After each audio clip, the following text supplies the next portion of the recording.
বছর ঘুরে আবার এসেছে মহিমান্বিত মাস রমজান মাস। রমজান মাসে ডায়াবেটিস রোগীরা চায় ওনারা যেন সুস্থভাবে রোজাগুলো রাখতে পারে। রমজান মাসে ডায়াবেটিস রোগীদের রোজা রাখার ব্যাপারে স্পেশাল কিছু সতর্কতা আছে। আমরা বলে থাকি আপনি 1 থেকে 2 মাস আগেই আপনার ডায়াবেটিস বিশেষজ্ঞের কাছে গিয়ে জেনে নেবেন যে আপনি রোজা রাখতে পারবেন কিনা, আপনার রোজা রাখায় কি কি ঝুঁকি আছে এবং রমজানের আগেই আপনার ডায়াবেটিস ঔষধ এবং ইনসুলিনের ডোজ অ্যাডজাস্ট করে নেবেন। আরও কিছু ব্যাপার থাকে যে রমজান মাসে আপনি কিভাবে খাবার দাবার খাবেন বা কিভাবে ব্যায়াম করবেন বা এক্সারসাইজ করবেন।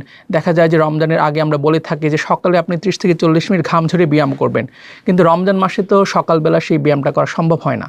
তাহলে রোজা রেখে কিভাবে আপনি আপনার শারীরিক পরিশ্রম করবেন, অথবা আপনার ইফতারটা কেমন হবে বা আপনার সেহরিটা কেমন হবে, অথবা আপনি কিভাবে ব্লাড সুগার পরীক্ষা করবেন, অথবা রোজা রেখে ইনসুলিন দেওয়া যাবে কিনা বা ইনসুলিন দিলে রোজা ভাঙে কিনা, এই সকল বিষয় নিয়ে আজকে আমি কথা বলবো। আমি ডাক্তার মাজহারুল হক তানিম, এন্ডোক্রাইনোলজিস্ট।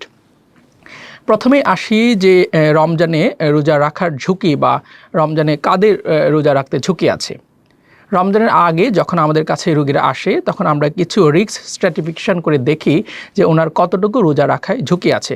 আমাদের কিছু রিস্ক স্কোর আছে যে ওনার প্রিভিয়াস 3 মাসে হাইপোগ্লাইসিমিয়া হয়েছে কিনা, বা উনি ডায়াবেটিস কমে গিয়ে হসপিটালে ভর্তি হয়েছেন কিনা, উনি কি প্রেগনেন্ট কিনা, অথবা উনি ইনসুলিন নিচ্ছে কিনা, বা ওনার টাইপ 1 ডায়াবেটিস কিনা, ওনার 3 বেলা ইনসুলিন লাগে কিনা, নাকি উনি ওরাল মেডিকেশনে ভালো আছেন, অথবা ওনার কিডনি রোগ আছে কিনা, উনি ডায়ালাইসিস পাচ্ছে কিনা, অথবা ওনার কোনো অ্যাকিউট ইলনেস আছে কিনা।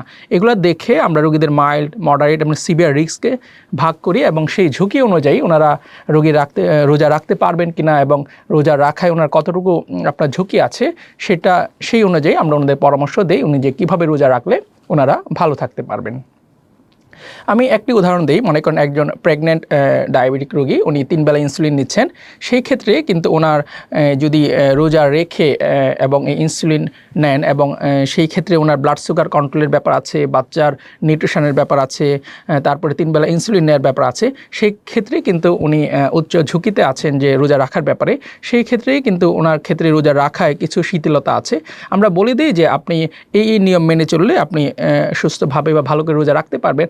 আর যদি আপনার বাচ্চা এবং মায়ের বেশি ঝুঁকি থাকে আমরা মনে করি, সেই ক্ষেত্রে অনেক সময় আমরা রোজা রাখতে ইনহিবিট করি যে আপনি প্রয়োজনে রমজানের পরে সেই রোজাগুলা কাজা করে নেবেন। ইসলামেও কিন্তু এই ব্যাপারে শিথিলতা আছে যে কারো যদি অসুস্থতা থাকে বা প্রেগনেন্ট থাকে সেই ক্ষেত্রে উনি পরে রোজা করে নিতে পারবেন। কিন্তু অনেক সময় দেখা যায় রমজান একটি সেন্সিটিভ বিষয় এবং বছরে একবার আসে, অনেকে চায় যে না আমি তবু রোজা রাখবো। সেই ক্ষেত্রে আমরা বলি আপনি এই সতর্কতা অবলম্বন করবেন। যেমন আপনার হাইপোগ্লাইসিমিয়ার কোনো রিস্ক দেখা দিলে, যেমন যদি আপনার বুক ধড়ফড় করে, অতিরিক্ত ঘাম হয়, বা আপনার দেখা যাচ্ছে ব্লাড সুগার কমে যাচ্ছে, সেই ক্ষেত্রে আমরা বলি আপনি ডায়াবেটিস পরীক্ষা করে দেখবেন। যদি 3.9-এর কমে চলে আসে ডায়াবেটিস, সেই ক্ষেত্রে আপনি রোজা ভেঙে ফেলতে পারেন এবং পরবর্তীতে আপনি রোজা কাজা করে নিতে পারেন। এছাড়াও অনেকে দেখা যায় ব্লাড সুগার বেশি বেড়ে যাওয়ার টেন্ডেন্সি হতে পারে। আমরা বলি 16-র বেশি বা 17-এর বেশি যদি আপনার ব্লাড সুগার চলে আসে এবং আপনি যদি অসুস্থ ফিল করেন, সেই ক্ষেত্রে আপনি রোজা ভেঙে পরবর্তীতে রোজা রাখতে পারেন। তাহলে আপনি রোজা রাখতে পারবেন কিনা আপনার উচিত রমজানের আগেই আপনার ডায়াবেটিস বিশেষজ্ঞের কাছে যাওয়া এবং আপনার রোজা রাখায় কতটুকু ঝুঁকি আছে এবং ডায়াবেটিসের ঔষধ এবং ইনসুলিনের ডোজ আপনার কীরকম হবে সেটা আপনি রমজানের আগেই অ্যাডজাস্ট করে নেবেন। এখন আসি রমজান মাসে আপনার খাবার দাবার কেমন হবে, আপনার ইফতারটা কেমন হবে, আপনার সেহরিটা কেমন হবে। আমরা বলি ইফতারে আপনি খাবেন সিম্পল কার্বোহাইড্রেট, যেটি সহজে হজম হয়। আর আপনার খাবারটা হবে ব্যালেন্সড ডায়েট, এখানে কার্বোহাইড্রেট, প্রোটিন, ফ্যাট সব কিছু পরিমাণ মতো থাকবে। এখন রমজানের প্রথমেই চলে আসে যে শরবতের ব্যাপার। আপনি শরবত কীরকম খাবেন। আমরা বলি যে আপনি বেশি চিনিযুক্ত খাবার বা চিনি দিয়ে শরবত অ্যাভয়েড করবেন। আপনি চিনি ছাড়া বা অল্প চিনি দিয়ে আপনি শরবত খেতে পারেন। সেই ক্ষেত্রে ডাবের পানি ভালো একটি অপশন হতে পারে। আপনি ডাবের পানি খেতে পারেন, প্রয়োজনে একটু ওটস স্যালাইনও খেতে পারেন। এছাড়া এরপরে আসে খেজুরের ব্যাপারে। আপনি খেজুর খেতে পারবেন কিনা। খেজুর যেহেতু মিষ্টি ফল, আমরা বলি আপনি আপনার ডায়াবেটিসের অবস্থা বুঝে একটি খেজুর খেতে পারবেন। একটি খেজুর দিয়ে আপনি ইফতার করতে পারেন, কিন্তু সেই ক্ষেত্রে অবশ্যই আপনি ইফতারের পরে আপনার ব্লাড সুগার পরীক্ষা করতে হবে। যদি ব্লাড সুগার খুব হাই থাকে সেই ক্ষেত্রে খেজুরও আপনি অ্যাভয়েড করতে পারেন।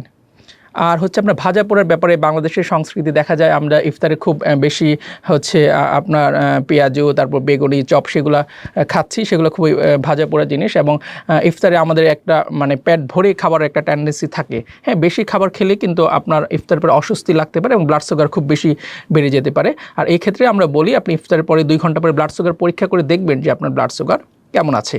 আর ফলের ব্যাপারে আমরা বলি যে আপনি এই ফলগুলো খেতে পারবেন যেগুলো হচ্ছে আপনার মিষ্টি না, পাংশে ফল। যেমন হচ্ছে আপনি সবুজ আপেল খেতে পারেন, বড়ই খেতে পারেন, পেয়ারা খেতে পারেন, শশা খেতে পারেন, টমেটো খেতে পারেন। এগুলো খেলে আপনার ব্লাড সুগার খুব বেশি বাড়বে না। আমরা যে মিষ্টি ফলগুলো আছে আঙ্গুর, কমলা, মাল্টা, কলা, সেইগুলো একটু ইনহিবিট করি বা সেগুলো খেতে মানা করি। এই ধরনের ফল আপনি খেতে পারেন। সেই সাথে আপনি ছোলা মুড়ি অল্প পরিমাণে খেতে পারেন, পরিমাণ মতো। আর আমরা বলি আপনি অল্প অল্প করে বারবার খাবেন। আপনি ইফতারে খুব বেশি পরিমাণ না খেয়ে অল্প খেয়ে ইফতার করে মাগরিবের নামাজ পরে চাইলে আবার অল্প পরিমাণ রাতের খাবার খেতে পারেন। আর ঔষধ এবং ইনসুলিন ডোজ আপনার এক একজন রোগীর জন্য এক এক রকম হয়ে থাকে। আপনার ডায়াবেটিস বিশেষজ্ঞের কাছে গিয়ে রমজানের আগেই আপনার ঔষধ এবং ইনসুলিনের ডোজ অ্যাডজাস্ট করে নেবেন। আরেকটি ব্যাপার হচ্ছে রোজা রেখে ইনসুলিন দেওয়া যাবে কিনা। অনেক সময় আমরা বলি যে আপনি ইনসুলিনটা ইফতারের আগে নেবেন, তখন রোগীরা বলে যে আমরা তো রোজা আছি। হ্যাঁ, ইফতারের আগে ইনসুলিন নিলে রোজা ভাঙে না। হ্যাঁ, বাংলাদেশ এবং মিশরের আলেমরা মতামত দিয়েছেন যে রোজা রেখে ইনসুলিন দেওয়া যায়, ইনসুলিন দিয়ে রোজা ভাঙবে না। আপনি আজানের ঠিক আগে ইনসুলিন দিয়ে অপেক্ষা করতে পারেন, অথবা আজান পড়লেও ইনসুলিন দিয়ে আপনি ইফতার করতে পারেন। আরেকটি ব্যাপার হচ্ছে ব্লাড সুগার পরীক্ষা, যে রমজান মাসে আপনি কখন ডায়াবেটিস চেক করবেন। রমজান মাসে আপনি ইফতারের 2 ঘন্টা আগে এবং ইফতারের 2 ঘন্টা পরে দেখতে পারেন আপনার ব্লাড সুগার কেমন আছে। ইফতারের আগে ব্লাড সুগার পরীক্ষাগুলো বুঝতে পারবেন আপনার হাইপোগ্লাইসেমিয়া বা ডায়াবেটিস কমে যাওয়ার টেন্ডেন্সি আছে কিনা, আর ইফতারের পরে ব্লাড সুগার করলে দেখতে পারবেন আপনার ব্লাড সুগার খুব বেশি বেড়ে যাচ্ছে কিনা। সেই সাথে আপনি সেহরির 2 ঘন্টা পরেও দেখতে পারেন, বা রাতের খাবার 2 ঘন্টা পরেও দেখতে পারেন।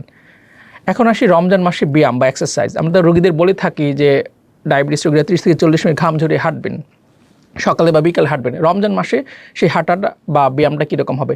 রমজান মাসে আমরা বলি আপনি যদি ইফতারের পরে আধা ঘন্টা 1 ঘন্টা রেস্ট নিয়ে অল্প হাঁটতে চান, 30 মিনিট বা হালকা জগিং, বা যারা জিম করতে চান ব্যায়াম করতে পারেন, সমস্যা নেই। তবে হেভি ব্যায়াম করা যাবে না, দিনের বেলা রোজা রেখে অতিরিক্ত পরিশ্রম বা ব্যায়াম করা যাবে না।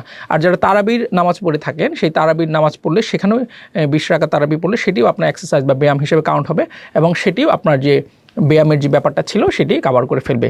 তাই 20 রাকাত তারাবির নামাজ পড়লে আলাদা করে ব্যায়াম না করলেও হবে। আর কোনো প্রশ্ন থাকলে আপনারা এই রিলেটেড করতে পারেন, আমরা উত্তর দেওয়ার চেষ্টা করব। ধন্যবাদ।